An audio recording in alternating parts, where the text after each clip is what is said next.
हमारे दादा भगवान की वाणी पर किसी को थोड़ा सा ऑब्जेक्शन हुआ या पूछने के लिए मेरे से प्रश्न पूछा, तो ये सारा संसार हम सबको दिखाई देता है, आँख से विजिबल है।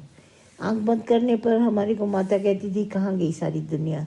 रात को गहरी नींद में सोते हो तो विचार आपके अगर कहीं होते हैं तो वो स्वप्न अवस्था में चलेंगे। गहरी निंद्रा में तो शांत है, नहीं चलते। पर सबको अंदर में ये होता है कि ये जो दुनिया है देखने में इतनी सच्चाई बिल्कुल ऐसे ही सच है। तो दादा ने सीधा बोला तुम देह की अहमता में खड़े होके संसार को देख रहे हो। देह की अहमता है ना, मैं हूँ तो मैं देख रहा हूँ, मैंने संसार देखा, संसार ऐसा लगा। तो ये तुम्हारा ओन क्रिएशन है, संसार ऐसा है नहीं, क्रिएट किया तुमने। इसने ऐसा कहा, इसने ऐसा कहा, इसने ऐसा बोला, ये झूठ बोल रहा है, ये सच बोल रहा है। तो दिस इज़ माय क्रिएशन।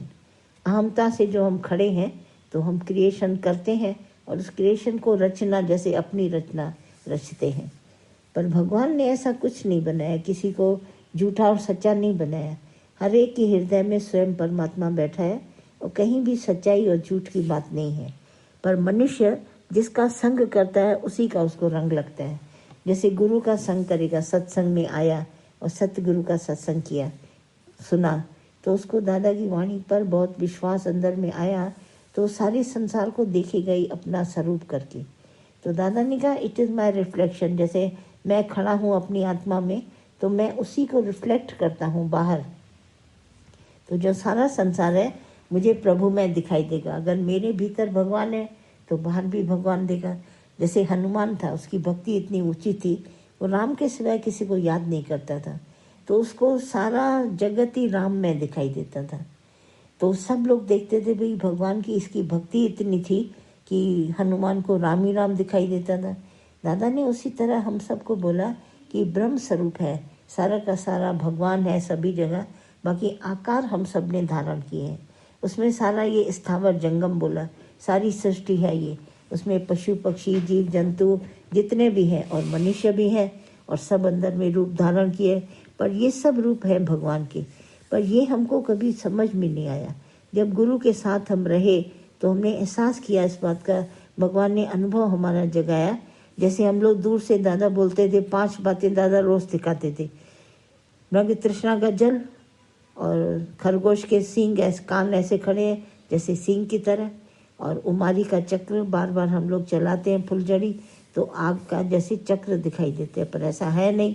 और पृथ्वी में जैसे हमको सब दिखाई देता है भाई, ये जल पृथ्वी वायु अग्नि आकाश, और ये 5 तत्व जैसे उसमें देखा, अंधेरे में रस्सी में देखो सांप का भरम होता है, सिपी में चांदी नजर आती है, खरगोश के सींग नजर आते हैं। तो हम सब रोज ये सत्संग में सुनते थे और दादा रोज सवेरे उठ के कहते थे ब्रह्म सत्य जगत मिथ्या।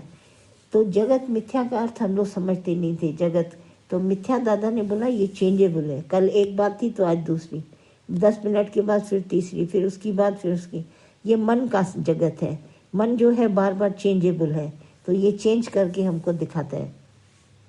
तो सारे जगत को दादा ने कहा ये मिथ्या है और परमात्मा जो है एक है सत्य, वो सब जगह सत्य है भी सच, नानी का होशी भी सच, आज भी सच है, वो कल भी सच होगा, सदा ही सत्य होगा, ये कभी झूठ में परिवर्तन हो नहीं सकता। तो इस बात के ऊपर दादा बहुत इंसिस्ट करते थे और हम सबको बात बताते थे।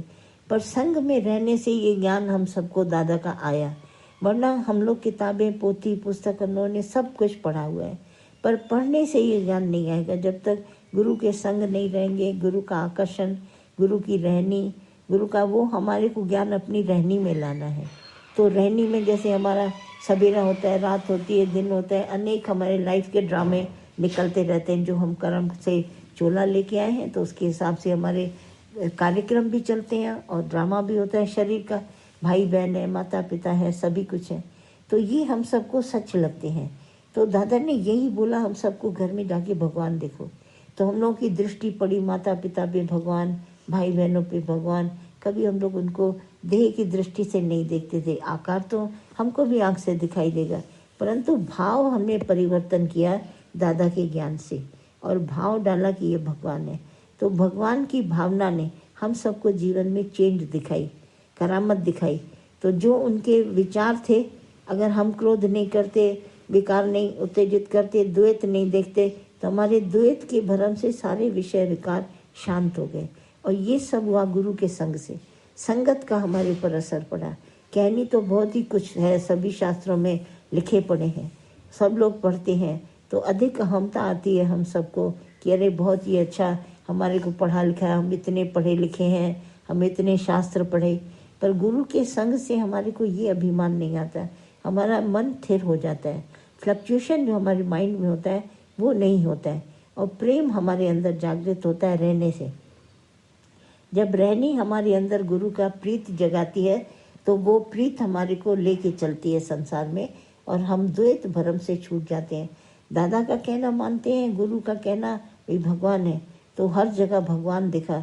भावना पे चेंज करी, भगवान है भगवान है, तो सारे हमारे विचार बिल्कुल चेंज हो गए।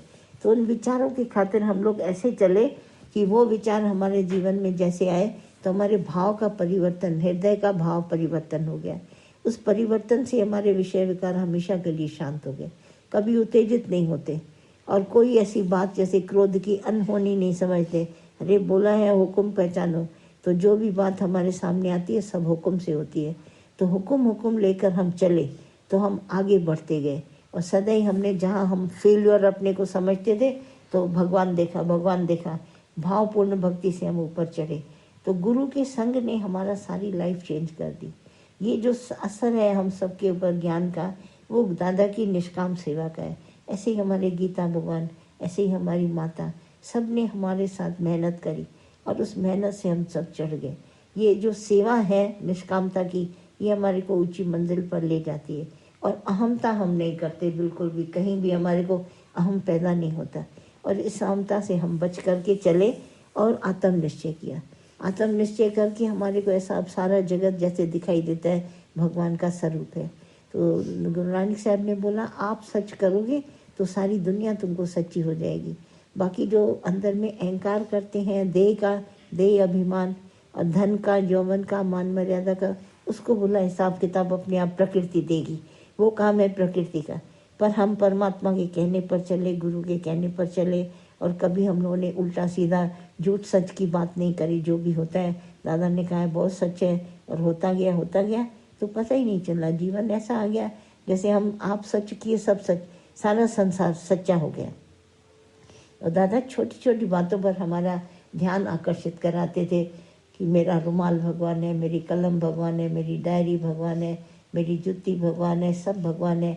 और भगवान श्री कृष्ण ने जैसे अवतार सारा संसार उसको दिखाया अर्जुन को, तो जब सारी जगह उसने दिव्य दृष्टि से भगवान देखा और उसने भगवान से दिव्य दृष्टि मांगी, तो अर्जुन खुद हैरान हो गया कि भगवान ऐसे है सब जगह, व्यापक तत्व। तो व्यापकता के कारण अनेकता दिखाई देती है। जब ये कण कण में व्यापक है, तो कण कण अनेक है, अनेक संसार है, जड़ चेतन है, तो व्यापकता के कारण अनेकता होती है। तो अनेकता में सबको भ्रम आता है, अरे इतने सब भगवान कैसे। तो ये कोई बात नहीं है, भगवान ऑल परवेडिंग है और एक्सटेंशन है भगवान का। तो एक्सटेंड हुआ 1 से 2 में, 2 से 3 में, ऐसे करके बढ़ता गया, तो ये सारा हो गया। और जो परमात्मा हम सभी के भीतर है, कोई ऐसा खाली नहीं जड़ चेतन में जहाँ भगवान न हो, तो वो इतना नज़दीक होते हुए हमारे को दूर भाषित होता है, क्योंकि हम अपने नज़दीक में विश्वास नहीं करते। और जहाँ ये गुरु विश्वास जगता है, अरे वो ही तो तू है, तू ही तो है वो परमात्मा, वही तो तू सच है, तू ये देह नहीं है। जहाँ हम लोगों ने देह की तस्वीर हटाई और भगवान को प्रकट किया, वहाँ सारा जगत लगे कि भगवान हमसे दूर थोड़ी ना है, भगवान तो नेड़े में नेड़े है, नज़दीक में नज़दीक है। और फिर ऑल परवेडिंग सभी जगह भगवान देखा, तो इतने सारे अनेकता में एकता हमारे को दिखाई दी। एक जो मेरी आत्मा, मेरा ब्रह्म, वो सर्वत्र है, तो सर्वत्र देखा तो एकता, जो एक भगवान था, एक ब्रह्म, सभी जगह अनेकता में आ गया।